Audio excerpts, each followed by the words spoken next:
What's up, cool bettors and curling fans? Pat Gregoire here, and we have a new series presented by Team Homan. And of course, I'm going to be joined each and every episode by Ryan Fry, the 2014 curling gold medalist, and of course, the head coach of Team Homan. And of course, as you can see on your screen, Rachel Homan herself will be our first guest. I mean, it had to be Rachel herself. She is the skip of the second-ranked team in the world and this year's Ontario representative at the Scotties. So, Ryan, before I get to you, I have to say hello to Rachel. Rachel, thanks so much for joining us today. Thanks for having me. I'm excited to be on the show. No problem. Okay, now I can bring you on, Ryan. How's it going, buddy? Thanks so much for joining us. I'm excited, man. This is going to be a lot of fun. We're going to, I have you to help drive the ship here and quiz some of the ladies here and really get to know them as well. But we're going to pick their brain because we got to get some picks, right? Kind of a big tournament coming up this week, isn't there? Yeah, for sure. The Brier, we're just coming off of the Scotties, and that was a blast, and we definitely didn't get the results we wanted to in that event. Rolling into, we weren't allowed to place wagers on that event. I'm not allowed to place wagers on this event, but we definitely have Rachel Homan, who has some very good insight into the men's side of curling, and get a little bit of her knowledge and hopefully help some of our bettors along the way, and give a couple of hot picks to see how they're doing too. So yeah, awesome to have Rachel on the show, and it's going to be a very interesting little thing. I think we're going to have each member of the team join us for four episodes to introduce the Brier, the World Championship, the players, and the Champions Cup that go over the next couple of months here. So definitely hope to get a lot of new interest in the sport and a lot of new interest onto our site to get some good bets in. Absolutely. You know that Coolbet is the best place to place wagers when we're talking curling. And before we kind of get into the Brier that's coming up this week, Rachel, obviously Coach Ryan mentioned not the result that you guys were looking for, but maybe just let us know what you felt, the team's effort, how you felt it went, and maybe your outlook for the remainder of this season. Yeah, I mean, we had a great week, and that's sports. Sometimes it comes down to one shot here or there, and obviously could have been a different result, but you can't really look at that. Just evaluating kind of our run and seeing what needs to be changed and what we need to work on and keep moving forward. We've got two more big Grand Slam events coming up that we're really excited for.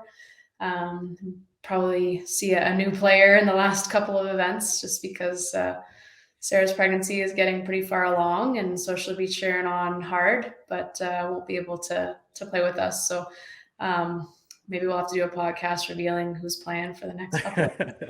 Yeah, for sure. I don't know who that is right now, so I can't give you any insight. I was hoping we were going to get the inside scoop, but that's going to have to wait for another episode. Before we get into your picks, though, in a 16-shot run back challenge, do you see in a reality where there'd be any man on the planet that'd be able to beat you in that contest? Ryan, did you cue this one up? I may have, just to give the listeners a little insight. I took it upon myself to take on Rachel in a little 16-shot run back challenge, and it did not go well for me. So I know that I'm quite a bit better than most of the men in this field. So if I couldn't beat Rachel, I'm pretty sure there's not many out there that could dial it up. But I'm interested to hear this answer too, Rachel. Yeah, we had a pretty good practice, and I made 15 out of 16, so I missed one. So there's room for improvement there. I'm sure. Always room for improvement. I'm sure some of those top skips that you see at the Brier would go toe to toe for that as well. And I'm sure right now they're all dialed and be pretty close to that number as well. That's awesome. Definitely. We got to make that happen. Fair answer. Yeah, fair answer. That's why you're not skipping. Yeah, exactly. There's a lot of reasons why I'm not skipping Rachel. There's definitely, there's a lot of good players in this field. I'd be interested to know if in a hypothetical, out of the field, who would be your three picks? Who would be your three players that you would bring on board to skip? To skip what? to skip the curling team. If you were skipping in this Brier, what 3 players would you choose? Like to play on my team. Yes. I mean, I don't know if I've ever seen Brad Gushu miss, so I'd probably have to take him. He's playing third for you, obviously. That's a good call.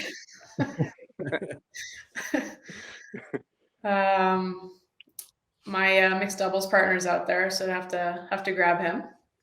Little Tyler Tardy, I like it. Yeah, Team Alberta. Got to see them win a couple weeks ago. That was pretty exciting for him. Okay, we'll slot him into second. Your lead in 2? Leads. Maybe just Ben for entertainment. Ben always gets picked. Definitely a competitor of mine for years. Also a competitor. I think they're sponsored by that other betting platform that shall be named later. I can't remember the name. I can't remember the name of it. But betting platform.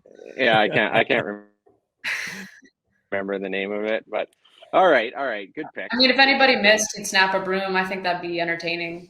You gotta have it on there. Could be a prop. Yeah, I think that team could be a prop bet for the Coolbet odds maker. There you go. Exactly. How many snap brooms? We'll have to see if we can get that prop made. Okay, so let's get to the Brier. It's in London. The field is great, as Ryan said. When you look at the odds, there's a few favorites at near the top. And then there's that middle tier, some long shots as well. Let's just go up right at it right away. Who is your pick to win the Brier, or maybe a couple picks you can throw out there if needed? Are you going first, Ryan? I can't give any picks on this. I can't give any picks on this. No. I'm damned if I'm due, damned if I'm don't on this one. So this is all you. This is all you, Rach. Oh man, top 3, hey. Let's pick top 2 and then give us a dark horse. No pressure. I like that. No pressure. Yeah. No pressure throwing the Team McEwen name out there either. It's all good. I mean, Team Wildcard 1 is awesome on paper, and they've had a couple amazing events, but obviously not the season they've wanted, and maybe this is kind of their event to show what they're made of. So I think maybe Wildcard 1. All right, that's Brendan Botcher for all you watchers out there. Brendan Botcher, Wildcard 1. They are also dark horse just because they haven't had the season they wanted. Can that be my dark horse? Oh, I like it. Okay. Like I said, I've never seen Brad Gushu miss, so he's got to be up there. It's tough to beat a couple. He doesn't miss. Yeah, you weren't watching from like 2009 to 2011, I guess. That's when I played with Brad, and he definitely missed 1 or 2 back in the day. But if I had to throw a pick out there, and I'm sure nobody's looking to me when it comes to curling expertise, but maybe I'm a little biased. I like that number 42-1 on Team Ontario. I like that pick. That's going to be my pick. That's going to be Coolbet's pick. All right, so there's the picks. We've got enough picks for now. Let's get into, as I said, we're gonna have some fun. It's not all about betting and making our wagers here. We want to also ask some questions. And my question, I really like this one. I want to hear what your answer is. If you could change one rule in curling, what would it be? I think I'd have to say the rock light handles. So when it tells you when you go over, it seems to, we've had a few incidents in the past where it wasn't working. You're not sure. We've seen the reviews where a few people have let it go well before the hog line. And of course there's people that go over as well, but I don't think it really impacts the game all that much for the times that it doesn't work. And yeah, I think that would maybe speed up a few things here and there. That's awesome. Yeah, I would definitely agree with that, Rachel. That definitely leaves some room for interpretation on the handle side of things, and it definitely slows things down. It takes teams out of their comfort zone, players out of their comfort zone a little bit when they have to wait for a handle to be changed. And to be honest, I don't think there's too many people ripping over the hog line for the most part anyway. I mean, we might be trying to do that to get a little advantage of this week if the handles aren't working here. But yeah, I can agree with that rule for sure.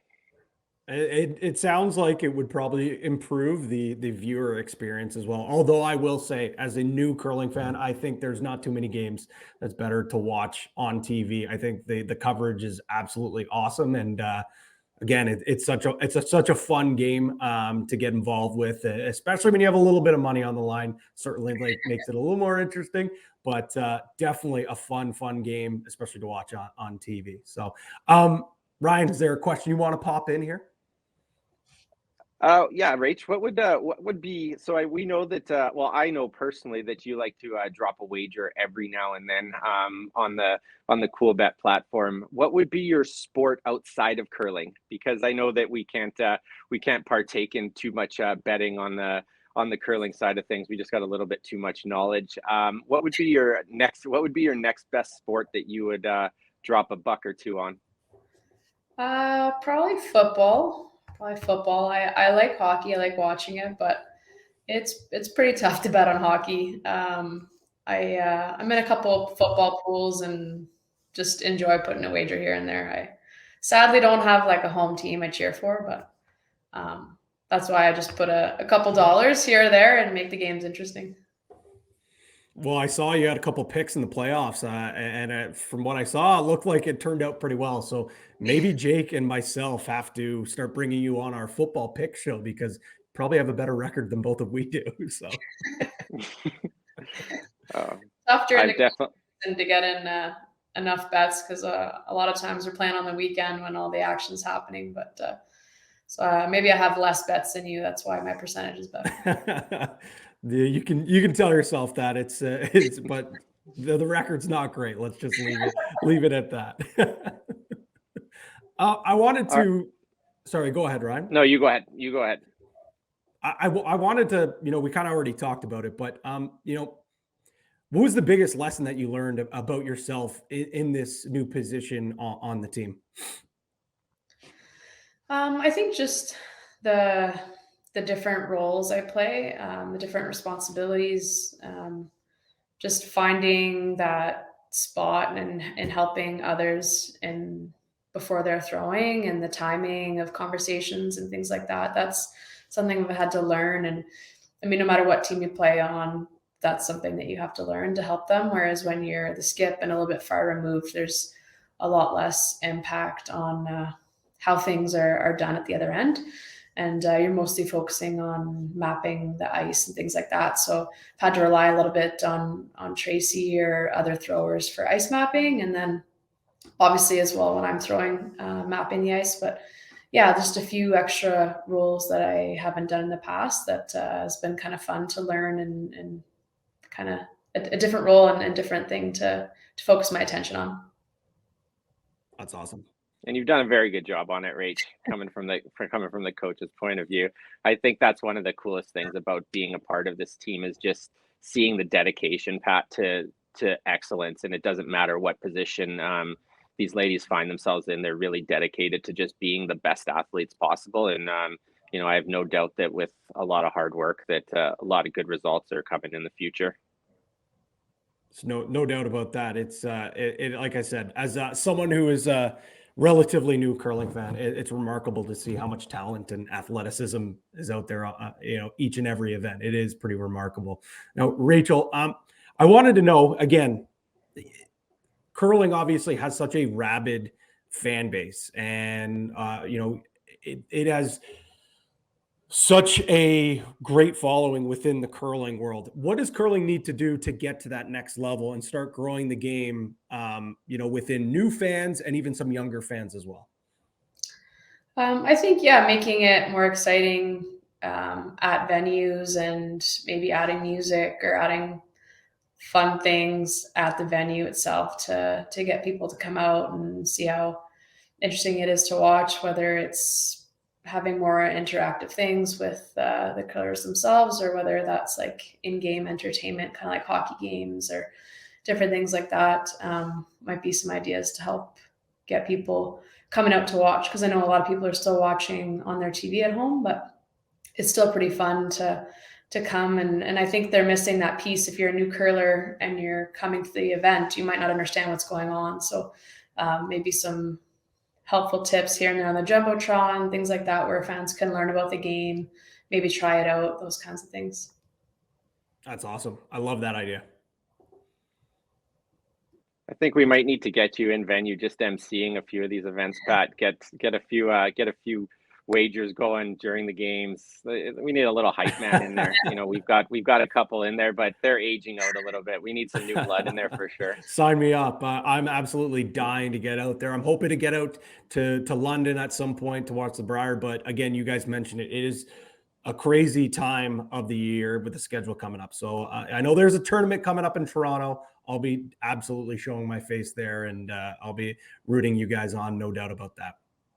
Yeah, definitely. That's our next event. It's the Players Championship Toronto, and there's a lot of the Pinty's Cups on the line. We'll be, I think we're going head to head with Irenerson for another battle. She might have pipped us in the first battle. I think this will be our 5th battle of the year. So we're definitely going back and forth. So it's going to be fun to just continue that challenge to try and get better. Awesome. Love it. I love the rivalries. I've said it before. I've talked to Jake. I've talked to so many people. I think there needs to be a Netflix style of series of behind curling and the behind the scenes, following the tours and getting that, rivalries going. I think it'd be brilliant. I think that's a way that you could probably bring in some young, youthful curling fans, because nothing happens behind the scenes in curling. God, it's a very low key. We're all, everyone just goes for nice dinners, gets to bed early, and gets ready to compete. So I agree that it's probably a very good idea, but they'd be really starved for footage. So we'll leave the behind the scenes stuff out of it for now. Sounds good. We'll keep the camera crews away then. There you go. All right, Rach, I know we'll get one last question in here. I know you like a good parlay. Betting on parlays is a huge part of the platforms. That's where you pick a few different teams or a few different bets, mash them all together, and you get some really good odds. It can increase your chance of winning a lot more money without having to put a whole lot more up on the table. So in this event, there's two pools of 9, pretty stacked. I think our pool is considerably harder, but whatever. No big deal. But I thought our pool was considerably harder as well. So. I agree. Yeah, I agree with, there's a little bit to say for some players seeding their own, doing their own seeding in these things, but that's an argument for another time. So yes, there's 2 pools in this event. Pool A is topped off with Dunstone. Then we've got Kevin Cooey, Reed Carruthers, Knapp, Horgan, Manuel Young, Jamie Cooey, and Higgs. If you had to pick 3 teams to come out of Pool A, which teams would that be? I think Cooey has won more Briers than anything, so I'd have to pick Cooey. Dunstone definitely won more Briers than Slams. Yeah, exactly. That's quite the record. So he shows up for nationals and he always performs. I think he's coming out of there. Dunstone's had an amazing season. I think that's a pretty sure bet. Although there's no sure bets on Coolbet, but I picked them. Yeah, I like that. Hashtag. Yeah, and I mean Carruthers has a new player coming in. Reed's an amazing shooter. But so I'd have to go with Reed. I think top 3 are my picks. As tough as that is, the men's field is so tough. Going the top 3 picks. That's way to go out on a limb, Rach. That's I know. huge going out on the limb there. Come at me in a week when I'm right. Yeah, exactly. Reeder's had enough success for the last week and a half. I hope he misses 1 or 2. He needs to be brought down a peg. I was on the plane ride home with him. He looked like he was feeling pretty good about himself. So yeah, I wouldn't go too far off that branch either. That looks like 3 good picks. All right, pool B. That's the pool I'm a part of. It's got a couple of nobodies at the top there, Brendan Botcher and Brad Gushu, a couple of beauties. And then 3rd seed in there is Sturmey out of Alberta. There's three Alberta teams in this thing, eh? Wow. Then we've got McEwen, which I'm a part of. We've got Asselin out of Quebec, Gauthier out of BC, Jones, Smith, and Scoffin. Your number 3 picks out of Pool B would be? I gotta go with my 2 picks earlier, Botcher and Gushu, and I think you guys can take down Sturmey. So not going with the top 3 this time. All right. Oh, you're giving us a chance. I like it. Well, no Absolutely. pressure, no pressure. And worst case scenario, if people follow your lead and we don't, that's going to be a lot of prop bets that Coolbet wins. So it's really a win-win here, right? So, yeah, I think that I think that a lot of the pools are up. I think you will get a few dark horses winning games here. There's some really fun prop bets out there as well. I think the oddsman's got some total blank ends, total points scored. If it was anything like the Scotties, there's going to be a ton of points scored with this no tick rule. And I guess give me one more thing just to touch base on, Rach, as people are starting to queue up their bets. How did you feel that no tick rule came into play? Did you feel it brought in a lot more offense? Did you like it? Give me your 411 on that. I don't think it brings in more offense. Like, I think Botcher versus Gushu, you're gonna see 5 to 6 blank ends, even with the no tick rule, just to queue up that game for you guys. I like it. But I do think the extra end, it brings in more offense, or last end, it brings in a little bit more offense. But other than that, the guys still play a defensive game. If you've got kind of some giants playing some lesser teams, you're going to see blowouts and you're going to see big ends just because they're going to make mistakes. But those top teams are all going to be, I think, lower scoring games. And yeah, I think like you asked about with rule changes, I think having a rule about just no hits for the first few shots might help add some offense to the men's game. But I don't think the no tick rule has added any offense to the men's game, besides last end or extra ends.